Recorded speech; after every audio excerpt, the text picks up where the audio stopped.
Hi, I'm glad you're here for the Read Aloud.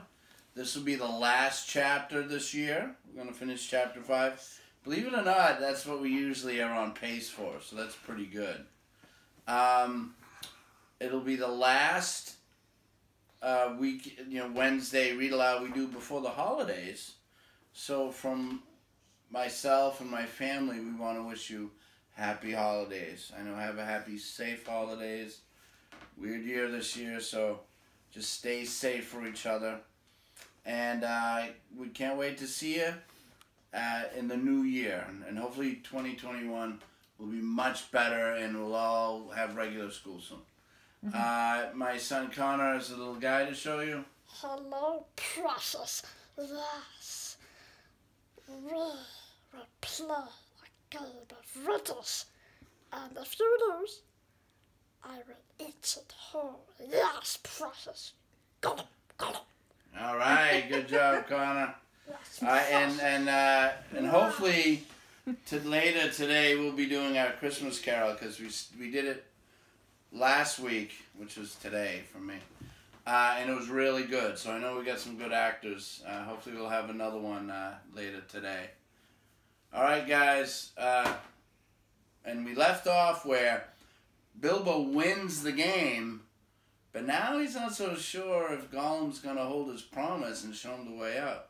Or, like my son aptly said as Gollum, eat him whole. We'll find out. But at any rate, Gollum did not at once attack him. He could see the sword in Bilbo's hand. He sat still, shivering and whispering. At last, Bilbo could wait no longer. "Well," he said, "what about your promise? I want to go. You must show me the way." "Did we say so, precious? Show the nasty little buttons the way out." "Yes. But what has it got in its pockets, eh? Not string, precious.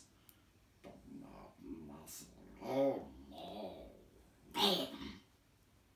"Never you mind," said Bilbo. "A promise is a promise." "Oh, cross it is. Impatient, precious."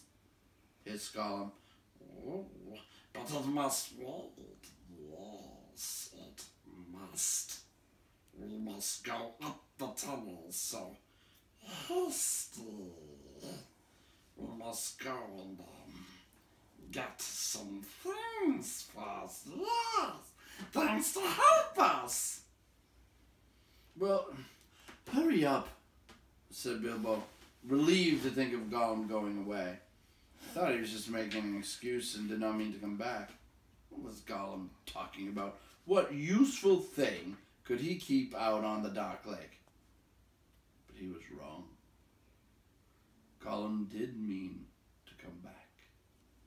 He was angry now, and hungry. And he was a miserable, wicked creature. And already he had a plan. Not far away on his island, of which Bilbo knew nothing, there in his hiding place he kept a few wretched ornaments and one very beautiful thing. Very beautiful. Very wonderful. He had a ring. A golden ring. A precious ring. "My birthday present," he whispered to himself, as he had often done in the endless dark days. "Well, that's what we want now. Yes, we want it." He wanted it because it was a ring of power. And if you slipped that ring on your finger, you were invisible. Only in the full sunlight could you be seen, and then only by your shadow. And that would be shaky and faint. "My birthday present." "Can't you? My birthday, my precious." So he had always said to himself, but who knows how Gollum came by that present ages ago in the old days, when such rings were still at large in the world. Perhaps even the master who ruled them could not have said. Gollum used to wear it at first till it tired him. Then he kept it in a pouch next to his skin till it galled him. And now usually he hid it in a hole in the rock on his island, and was always going back to look at it. And still sometimes he put it on, when he could not bear to be parted from it any longer, or when he was very, very hungry and tired of fish. Then he would creep along dark passages looking for stray goblins. He might even venture into places where the torches were lit and made his eyes blink and smile. But he would be safe. Oh yes, quite safe. No one would see him. No one would notice him till he had his fingers on their throat. Only a few hours ago he'd worn it and caught a small goblin imp. How it squeaked. He still had a bone or two left to gnaw. But he wanted something softer. Quite safe, yes. He whispered to himself. It won't see us, will it, my precious? No, it won't see us. And its nasty little sword will be useless. Yes, quite.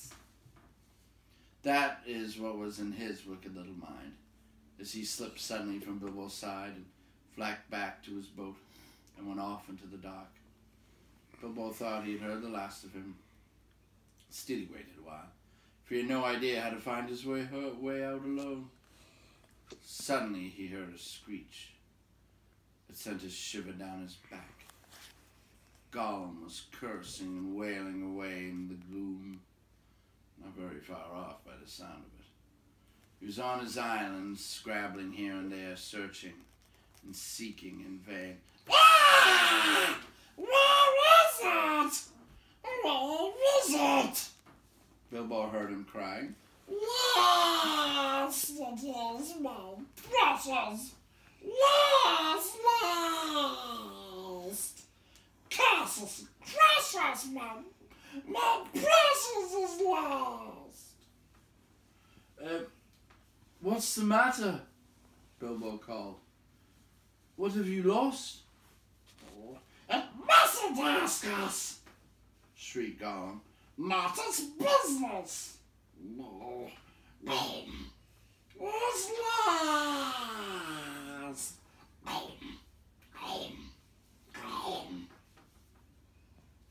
Well, so am I, cried Bilbo. And I want to get unlost. And I won the game. And you promised. So come along. Come and let me out and then go on with your looking. Utterly miserable as Gollum sounded, Bilbo could not find much pity in his heart. And he had a feeling that anything Gollum wanted so much could hardly be something good. Come along, he shouted. No, not yet, precious. Gollum answered. We must search for it. It's lost. But you never guessed my last question. And you promised, said Bilbo. Never guessed? Said Gollum. Then suddenly out of the gloom came a sharp hiss. What has it got in its pockets? Tell us that. It must tell first. As far as Bilbo knew, there was no particular reason why he should not tell. Gollum's mind had jumped to a guess quicker than his. Naturally. For Gollum had brooded for ages on this one thing. And he was always afraid of it being stolen. But Bilbo was annoyed at the delay. After all, he had won the game. Pretty fairly, at a horrible risk. Answers were to be guessed, not given. But it wasn't a fair question, said Gollum. Not a little precious, no. Well, if it's a matter of ordinary questions, Bilbo replied, Then I asked one first. What have you lost? Tell me that. What has it got in its pockets? The sound came hissing louder and sharper, and as he looked towards it, to his alarm, Bilbo now saw two small points of light peering at him. As suspicion grew in Gollum's mind, the light of his eyes burned with a pale flame. What have you lost? Bilbo persisted. But now the light in Gollum's eyes had become a green fire. It was coming swiftly nearer. Gollum was in his boat again, paddling wildly back to the dark shore. And in such a rage of loss and suspicion was in his heart that no sword had any more terror for him. Bilbo could not guess what had maddened the wretched creature, but he saw that all was up, and that Gollum meant to murder him at any rate. Just in time he turned and ran blindly back up the passage down which he came, coming close to the wall and feeling with his left hand. What has it got in its pockets? He heard the hiss loud behind him, and the splash as Gollum leapt from his boat. What have I? I wonder, he said to himself as he panted and stumbled along. He put his left hand in his pocket. The ring felt very cold as it quietly slipped under his groping forefinger. The hiss was close behind him. He turned now and saw Gollum's eyes like small green lamps coming up the slope. Terrified, he tried to run faster, but suddenly he struck his toes on the snag in the floor and fell flat with his little sword under him. In a moment, Gollum was on him. But before Bilbo could do anything, recover his breath, pick himself up, or wave his sword, Gollum passed by, taking no notice of him, cursing and whispering as he ran. What could it mean? Gollum could see in the dark. Bilbo could see the light of his eyes palely shining even from behind. Painfully he got up and sheathed his sword, which was now glowing faintly again. Then very cautiously he followed. There seemed nothing else to do. There's no good crawling back down to Gollum's water. Perhaps if he followed him, Gollum might lead him to some way of escape without meaning to. Curse it! Curse it! Curse it! Hissed Gollum. Curse the buggins! What's gone? What has it got in its pockets? Oh, yes, we guess! We guess, my precious! It's found it! Yes! Must have my birthday present! Bilbo pricked up his ears. He was at last beginning to guess himself. He hurried a little, getting as close as he dared behind Gollum, who was still going quickly, not looking back, turning his head from side to side, as Bilbo could see from the faint glimmer on the walls. My birthday present, curse it! How did you lose it, my precious? Yes, that's it.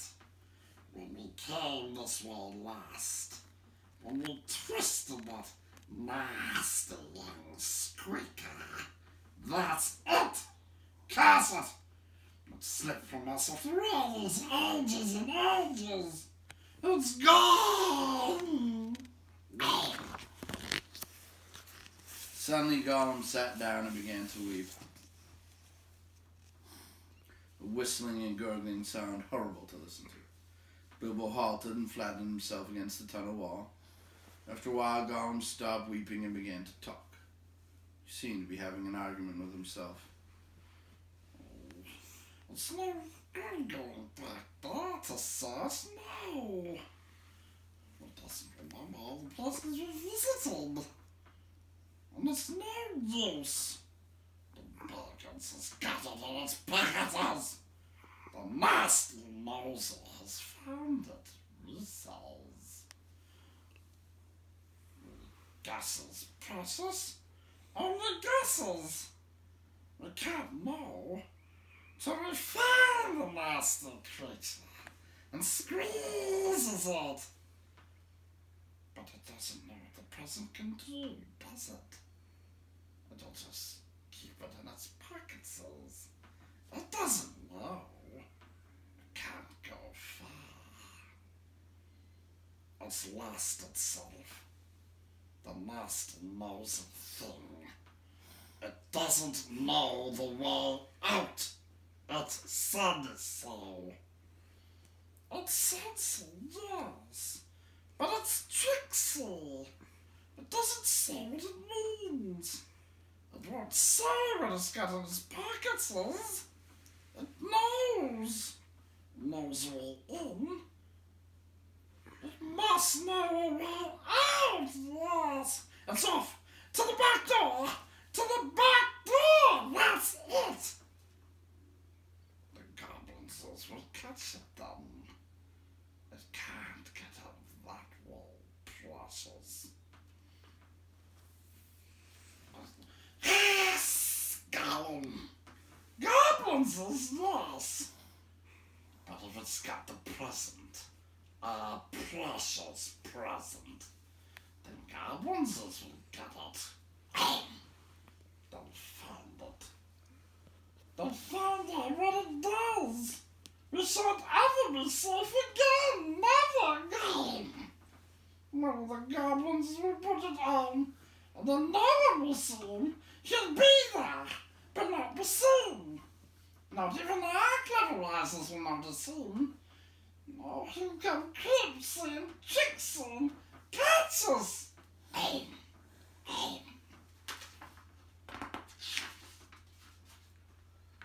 Then let's stop talking, precious. Make haste. If the Baggins has gone that way, we must go quick and see. Go. Not far now. Make haste. With a spring, Gollum got up and started shambling off at a great pace. Bilbo hurried after him, still cautiously, those chief fair nows of tripping on another snake and falling with a noise. His head was in a whirl of hope and wonder. It seemed that the ring he had was a magic ring. It made you invisible. He had heard of such things, of course, in the old tales, but it was hard to believe that he really had found one by accident. Still, there it was. Gollum with his bright eyes had passed him by only a yard to one side. On they went. Gollum flapping ahead, hissing and cursing. Bilbo behind, going as softly as a hobbit can. Soon they came to places where, as Bilbo had noticed on the way down, side passages opened, this way and that. Gollum began at once to count them. One left, yes. One right, yes. Two right, yes, yes. Two left, yes, yes.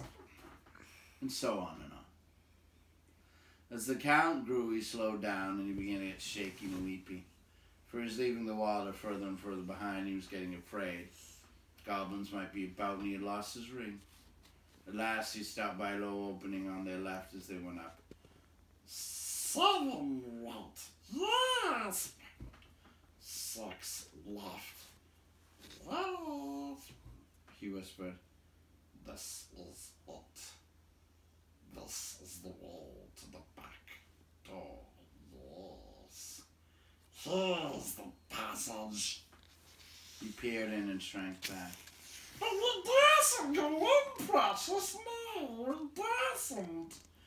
Goblins is down there. Lots of goblins is. We smells them. What shall we do? Cast them and crush them. We must wait here, precious. Wait a bit and see. So they came to a dead stop. Gollum had brought Bilbo to the way out after all. But Bilbo could not get in. There was Gollum sitting humped right in the opening, and his eyes gleamed cold in his head as he swayed from side to side between his knees. Bilbo crept away from the wall more quietly than a mouse. But Gollum stiffened at once and sniffed, and his eyes went green. He hissed softly, but menacingly. He could not see the hobbit, but now he was on alert. He had other senses than that the darkness had sharpened, hearing and smell. He seemed to be crouched right down with his flat hands splayed on the floor, and his head thrust out, nose almost to the stone. Though he was only a black shadow in the gleam of his own eyes, Bilbo could see or feel that he was tense as a bowstring, gathered for a spring. Bilbo almost stopped breathing and went stiff himself.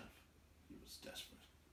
He must get away, out of this horrible darkness while he had any strength left.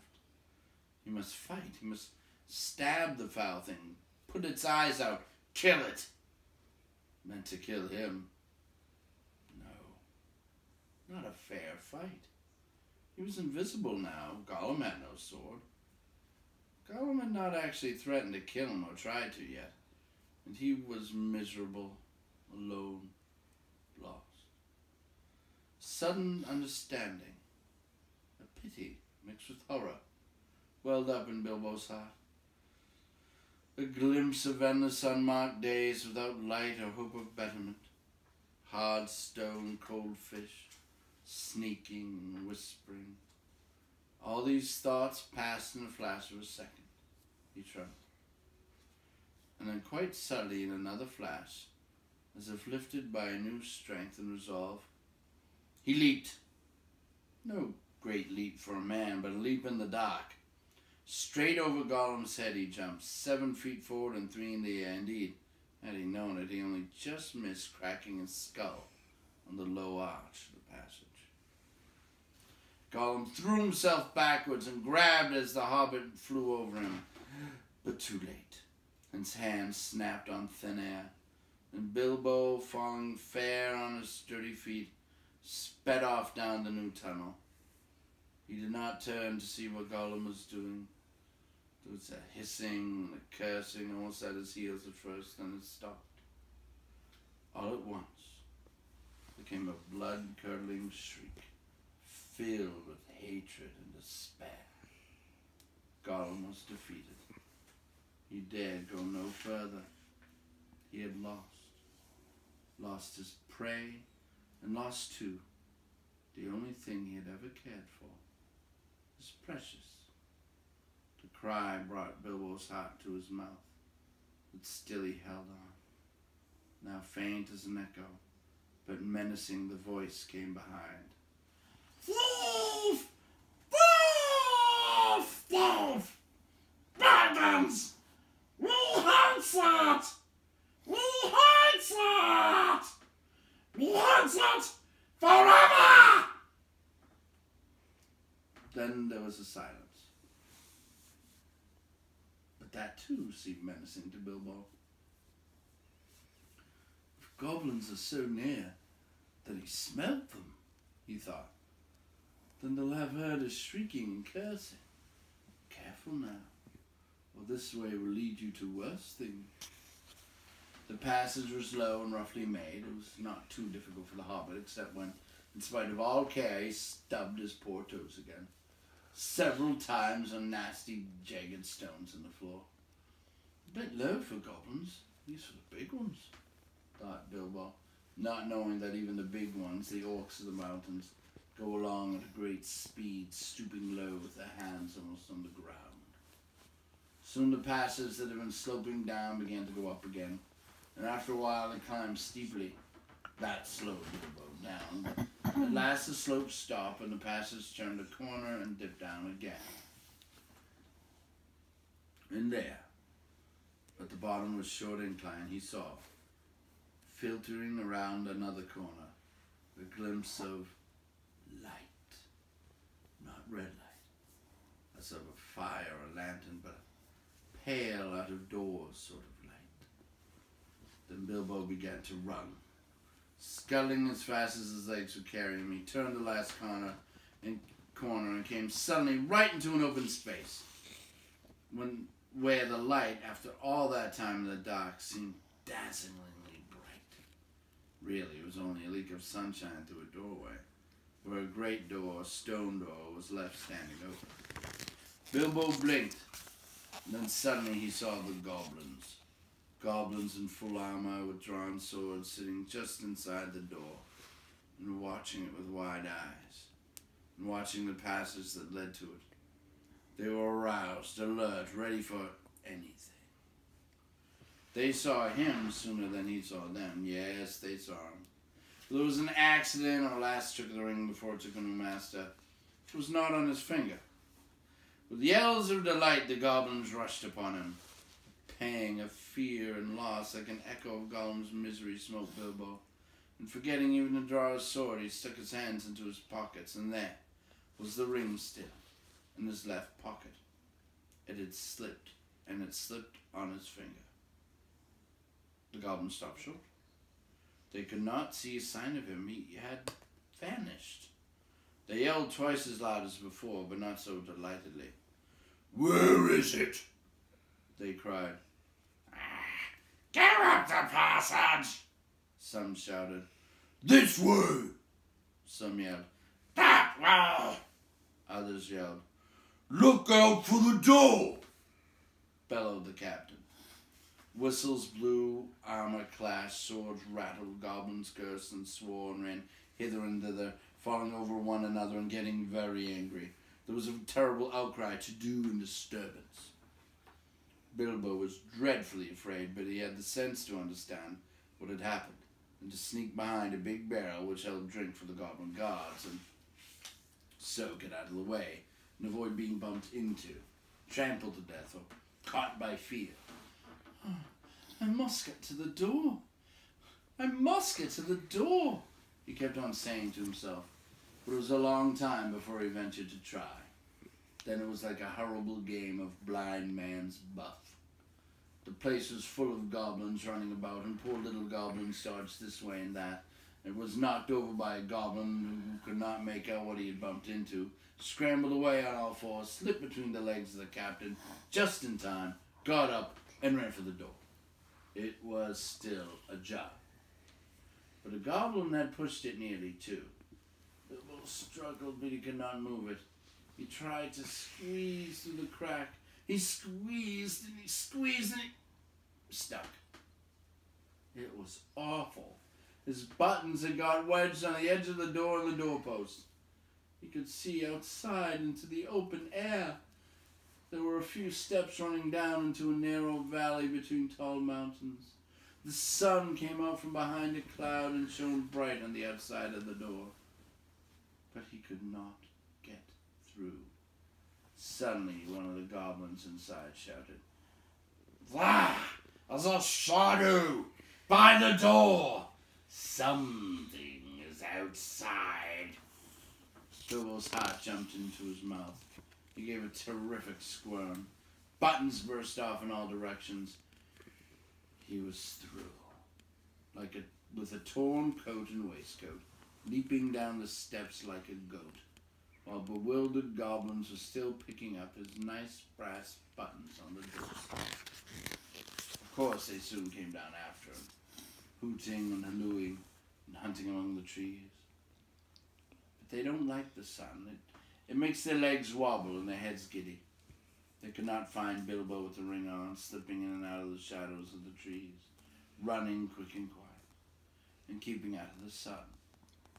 So soon they went back grumbling and cursing to guard the door. Bilbo had escaped. Happy holidays! See you next year. Bye.